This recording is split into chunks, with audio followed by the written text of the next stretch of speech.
Dear viewers, আশা অফিসিয়ালে আপনাকে স্বাগতম। শুরু করছি ফটোশপে আজকে আমাদের 12তম ক্লাস। 12তম ক্লাস আজকে আমরা শিখব image retouching. Spot healing brush tool, patch tool এবং কোলন টুল, এই 4টা টুলস নিয়ে আমরা মূলত ইমেজ রিটাচ করে থাকি। তো ফটোশপে আমি এখানে একটা ছবি নিলাম, এই ছবিটাতে আমরা আজকে ইমেজ রিটাচ করব। ইমেজ রিটাচ করার সময় সবসময় আমরা এখানে যে ব্যাকগ্রাউন্ড থাকবে, এই ব্যাকগ্রাউন্ড ইমেজটাকে আমরা কন্ট্রোল জে দিয়ে কপি করে নিব। কখনো আমরা এই ব্যাকগ্রাউন্ডের উপরে রিটাচ করব না, সবসময় আমরা ছবিটাকে বা ইমেজটাকে বা ব্যাকগ্রাউন্ডটাকে আমরা কপি করেই সেই কপি লেয়ারের উপরে বা অথবা আমরা এর উপরে ব্ল্যাঙ্ক লেয়ার নিয়েই আমরা সবসময় রিটাচ করব। এরপরে আমরা যখন এখান থেকে এই যে স্পট হিলিং ব্রাশ বা হিলিং ব্রাশ টুলস নিব, অথবা এখান থেকে যখন আমরা কোলন টুল নিব, কোলন স্ট্যাম্প টুল নিব, অবশ্যই এখান থেকে আমাদের খেয়াল রাখতে হবে সবসময় আমরা এই যে মেনু বার, তার নিচে যে সাব মেনু বার আছে, এখানে আমরা দেখুন যদি ক্লিক করি, দেখুন এখানে 3টা অপশন আছে, current layer, current and below and all layer. আমরা কাজ করার সময় অবশ্যই এখান থেকে কারেন্ট অ্যান্ড বিলো এই অপশনটাকে ক্লিক করে রাখবো, দেন আমরা এখানে কাজ করতে পারবো। তো প্যাচ টুল নিয়ে কাজ করার সময় অবশ্যই আমাদেরকে কারেন্ট লেয়ারেই কাজ করতে হবে, অর্থাৎ আমরা যে লেয়ারটাতে কাজ করব সেই লেয়ারটা এখানে সিলেক্ট রাখবো, আর বাদ বাকি অন্য টুলসগুলো যখন কাজ করব অবশ্যই আমরা এখান থেকে কারেন্ট অ্যান্ড বিলো এই লেয়ারটাকে বা এই অপশনটাকে সিলেক্ট করে রাখবো। এই বড় স্পটগুলো, যেহেতু এখানে আমাদের স্পটগুলো অনেক বড়, তো আমরা সবসময় বড় স্পটগুলোতে প্যাচ টুল নিয়েই কাজ করব। প্যাচ টুলটা আমরা এখানে সিলেক্ট করলাম, দেন এখানে লেয়ার অন, এই লেয়ারটাতে সিলেক্ট থাকা অবস্থায় আমরা কাজ করব। এখানে আমাদের 2টা অপশন আসবে, যখন প্যাচ টুলে আমরা যাব এখানে 2টা অপশন দেখতে পারবো, একটা সোর্স আর একটা ডেস্টিনেশন। সোর্সটা হচ্ছে আমরা এই খারাপ অংশটাকে ভালো জায়গাতে সিলেক্ট করে এইভাবে নিয়ে যাব, এটাকে বলা হচ্ছে সোর্স। ডেস্টিনেশন সিলেক্ট করি, তাহলে আমরা ভালো যে অংশ থাকবে এই অংশটাকে আমরা সিলেক্ট করে এই খারাপ অংশের পরে এসে ছেড়ে দিব, এটাকে বলা হচ্ছে আমাদের ডেস্টিনেশন। তো সবসময় আমরা হচ্ছে আমার যেটা প্রয়োজন, সোর্স যদি আপনার প্রয়োজন হয় তাহলে সোর্স নিয়ে কাজ করবেন, আর যদি আপনার ডেস্টিনেশন নিয়ে কাজ করতে ইচ্ছে করে আপনি ডেস্টিনেশন নিয়ে কাজ করবেন, দুইটাতেই আপনার কোনো সমস্যা নাই। তাহলে আমরা এখন প্যাচ টুলটা নিয়ে কাজ করি। যেহেতু আমাদের এখানে স্পটগুলো অনেক বড়, এই জন্য আমরা প্যাচ টুল নিয়ে আগে কাজগুলো করে ফেলবো, দেন ছোট যে স্পটগুলো থাকবে সেগুলোতে আমরা স্পট হিলিং ব্রাশ বা অন্য অন্য টুলস নিয়ে কাজ করব।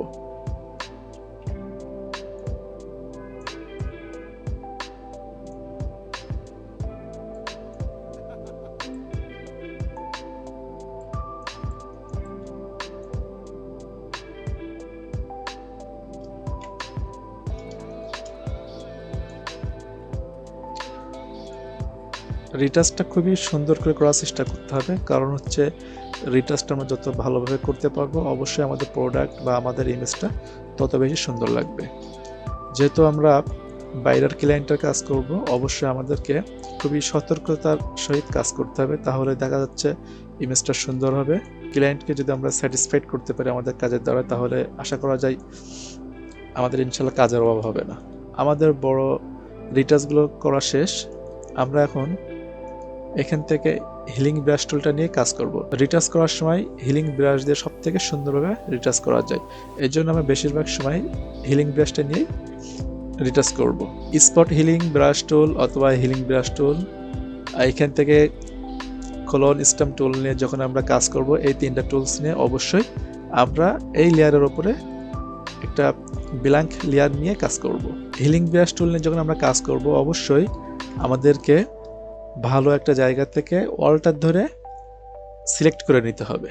যদি আমরা এখানে যে অংশটা আছে স্পট, এটা যদি আমরা ডিলিট করতে চাই তাহলে অল্টার ধরে ঠিক এর পাশের যে ভালো জায়গাটুকু আছে এখান থেকে অল্টার ধরে আমরা সিলেক্ট করব। যখন আমরা অল্টার ধরবো দেখুন আমাদের কিন্তু মাউসের এখানে একটা অন্যরকম সাইন দেখাচ্ছে। আমি যে অল্টার ছেড়ে দিই দেখুন এটা ব্রাশের যে সাইন সেটা চলে আসলো, আর যদি অল্টার ধরি দেখুন এখানে প্লাস চিহ্ন চলে আসলো। তাহলে আমরা যেহেতু এখানে এই জায়গাটা রিটাচ করব, এই জন্য এর পাশের অংশটুকু আমরা অল্টার ধরে এই সিলেক্ট করলাম, দেন এইভাবে ক্লিক করলাম। ছোট্ট করে আপনারা এইভাবে টান দিবেন, তাহলে আমাদের জায়গাটা রিটাচ হয়ে যাবে। যতবার আমরা হিলিং ব্রাশ নিয়ে আমরা রিটাচ করব ততবারই কিন্তু আমাদেরকে অল্টার ধরে ভালো জায়গাটা সিলেক্ট করে দেন স্পটটা রিমুভ করতে হবে।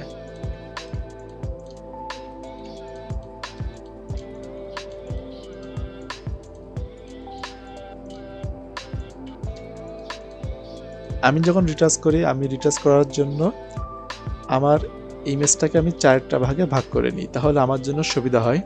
তো আমি আপনাদেরকে দেখাবো কিভাবে ভাগ করতে হয়। আমরা এখানে গাইড নিয়ে নিব। গাইডলাইন নিলে সুবিধা হচ্ছে যখন আপনি ইমেজটা রিটাচ করবেন তখন আপনার এক একটা ভাগ ভাগ করে যদি আপনি রিটাচ করেন তাহলে আপনার জন্য কাজটা সুবিধা হবে এবং করতেও আপনি কমফোর্ট ফিল করবেন। তো গাইড নেওয়ার জন্য কন্ট্রোল ধরে আমরা যদি এখান থেকে মাউসের লেফট বাটনে ক্লিক করি, ড্র্যাগ করি, দেখুন গাইডলাইন চলে আসলো। দেন অল্টার ধরে আমরা যদি ক্লিক করি তাহলে আমাদের এটা হরিজন্টালি চলে আসবে। এইভাবে আমি 4টা ভাগে ভাগ করে দেন আমি রিটাচ করে থাকি।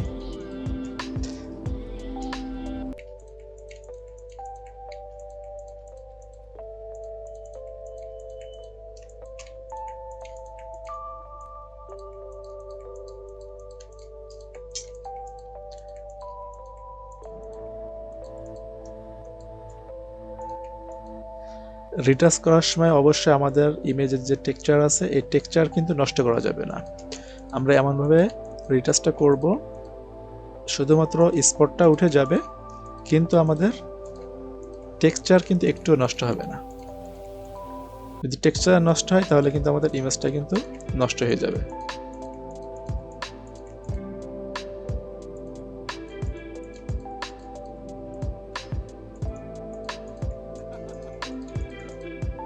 আমরা রিটাচ করার সময় খুব বেশি জুম করব না। জুম করার সময় অবশ্যই আমরা খেয়াল রাখবো, বেশি যদি আমরা জুম করি তাহলে আমরা এইভাবে যদি জুম করি তাহলে কিন্তু আমাদের ইমেজটা ভালোভাবে কাজ করতে পারবো না। আমরা যদি ঠিক এই যে সাইজটা আছে এরকম যদি আমরা জুম করে নিই তাহলে আমাদের জুমটা রিটাচ করার জন্য পারফেক্ট। আমরা যদি মাউসের যে ডায়ামিটার আছে এটা যদি আমরা বড় করতে চাই, অল্টার ধরে মাউসের রাইট বাটনে ক্লিক করে যদি আমরা এইভাবে ড্র্যাগ করি ডান দিকে তাহলে বড় হবে, আর বাম দিকে এইভাবে যদি ক্লিক করি ড্র্যাগ করি তাহলে কিন্তু এটা ছোট বড় হবে। শুধুমাত্র অল্টার ধরে আমরা মাউসের রাইট বাটনে ক্লিক করে ড্র্যাগ করে ডান সাইডে নিব তাহলে ডায়ামিটারটা বড় হবে।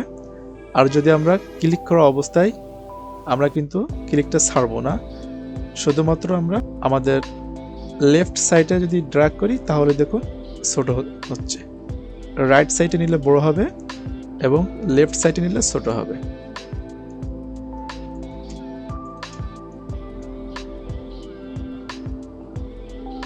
এখন যদি আমরা লেয়ার টুর যে আইটা আছে চোখটা অন অফ করি তাহলে আমরা বুঝতে পারবো আমাদের রিটাচটা কেমন ছিল আগে আর এখন রিটাচটা কেমন হয়েছে। এখন আমাদের রিটাচটা কেমন হয়েছে এটা আমরা কিন্তু খুব সুন্দরভাবে দেখতে পাচ্ছি। এবং আমরা প্রত্যেকটা এই যে সেগমেন্ট ভাগ করে নিলাম, প্রত্যেকটা কিন্তু আমরা আলাদা আলাদা লেয়ারে করব, তাহলে সুবিধা আছে। এতে সুবিধাটা হচ্ছে যদি আপনার কোথাও কোনো রিটাচ সমস্যা হয় তাহলে আপনি বুঝতে পারবেন যে আমি এই রিটাচটা আমি এই লেয়ারে করছিলাম, তাহলে সেখানে আপনি তার সমাধান করতে আপনার সুবিধা হবে। এবং দেখা যাচ্ছে আপনারা যদি বেশি করে লেয়ার নিয়ে কাজ করেন তাহলে আপনাদের রিটাচটা সুন্দর হবে, আর এক লেয়ারে সব যদি রিটাচ করেন সেই রিটাচগুলো খুব বেশি ভালো হয় না। যখন আমাদের ইমেজের এই যে একদম ঠিক শেষ অংশ বা অর্থাৎ এজ বরাবর আমরা রিটাচ করব সেই সময় বা সেই ক্ষেত্রে আমরা এখানে কোলন স্ট্যাম্প টুলটা নিয়ে আমরা সিলেক্ট করব। সিলেক্ট করে দেন আমরা এখানে রিটাচ করব, তাহলে সুবিধাটা হচ্ছে আমাদের এই যে সাইডের যে কালো অংশ এগুলো চলে আসবে না।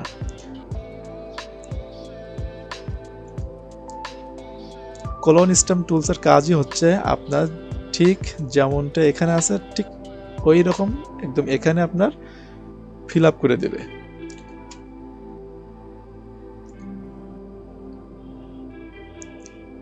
এখানে নাকের যে এই সাইডটা যে ভাঁজটা আছে এই ভাঁজটা আমাদের ঠিক রেখেই কিন্তু আমাদের রিটাচটা করতে হবে। তো এখানটা আমরা কোলন স্ট্যাম্প টুল ব্যবহার করতে পারি, কারণ হচ্ছে যেখানে আমাদের এইভাবে ভাঁজ আছে বা ফোল্ড আছে ওই অংশগুলোতে অবশ্যই আমরা কোলন স্ট্যাম্প টুলটাই ব্যবহার করব।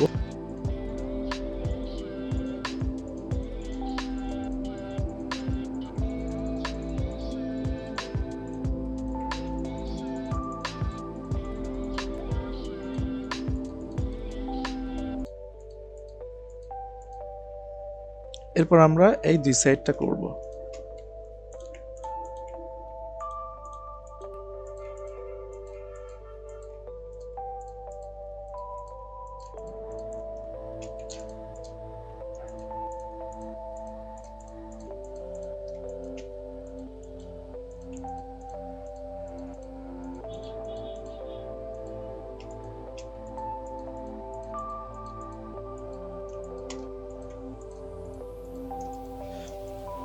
এখানে ঠোঁটের উপরে যে আলোর রিফ্লেকশন পড়ছে এটা কিন্তু আমরা রিটাচ করে দিব।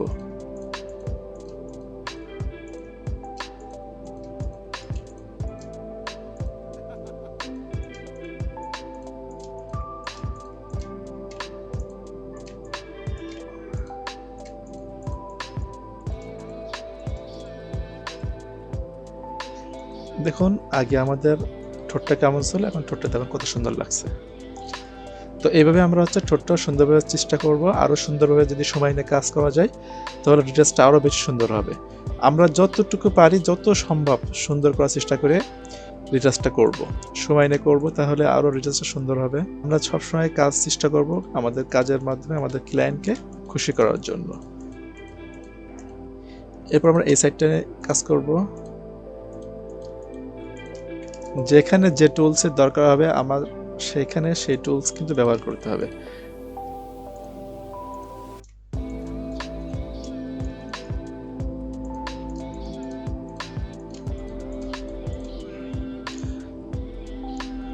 আমাদের ফেসটা কিন্তু রিটাচ করা শেষ। আমরা যদি একটু এখানে খেয়াল করি, দেখুন এখানে কিন্তু তিল আছে। এইগুলো সাধারণত ক্লায়েন্ট যদি আপনাকে বলে এগুলো রিমুভ করতে হবে তাহলে আপনারা এগুলো রিমুভ করে দিবেন, আদারওয়াইজ রিমুভ করার দরকার নেই। ক্লায়েন্ট আপনাকে যেভাবে যে রিকোয়ারমেন্ট দিবে সেই রিকোয়ারমেন্ট অনুসারে কিন্তু আপনাকে কাজ করতে হবে। আপনি জিজ্ঞাসা করতে পারেন আপনার ক্লায়েন্টকে যে আপনি এগুলো রিমুভ করবেন কিনা।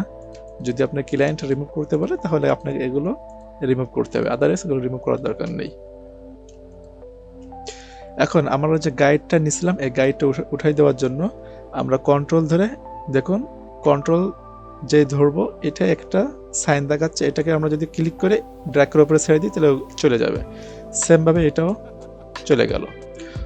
5 থেকে এই 2 পর্যন্ত সবগুলো লেয়ার সিলেক্ট করতে চাই, সেক্ষেত্রে আমরা কন্ট্রোল ধরে ইন্ডিভিজুয়ালি সিঙ্গেল ক্লিক করে এইভাবে সিলেক্ট করতে পারি।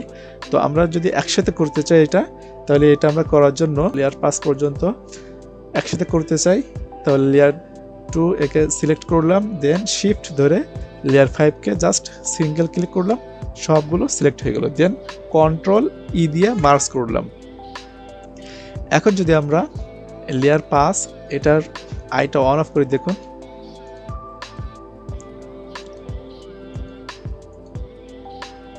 লেয়ার 5 এর আইটা অন অফ করলে আমরা দেখতে পারবো আমাদের ইমেজটা কেমন ছিল এবং রিটাচ করার পরে ইমেজটা কেমন হয়েছে।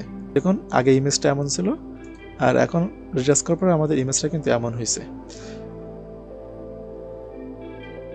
তো এই ছিল আমাদের রিটাচের ভিডিও। রিটাচ আমরা আরও যদি হার্ড ইমেজে করতে চাই সেটাও আমরা দেখব পরবর্তী ক্লাসে। এটা আমরা নর্মাল রিটাচ দেখলাম, এরপরে আমরা দেখব হাই পাস রিটাচ বা হাই রিটাচ বা হাই সেপারেট রিটাচ কীভাবে করা যায় সেটা আমরা এর পরবর্তী ক্লাসে দেখব। তো আজকের ভিডিও এই পর্যন্ত। সকলে ভালো থাকবেন। ভিডিওটি ভালো লাগলে লাইক করবেন, শেয়ার করবেন এবং চ্যানেলটি মাস্ট সাবস্ক্রাইব করে পাশে থাকা বেল আইকনটা ক্লিক করে রাখুন। ধন্যবাদ সবাইকে। আসসালামু আলাইকুম।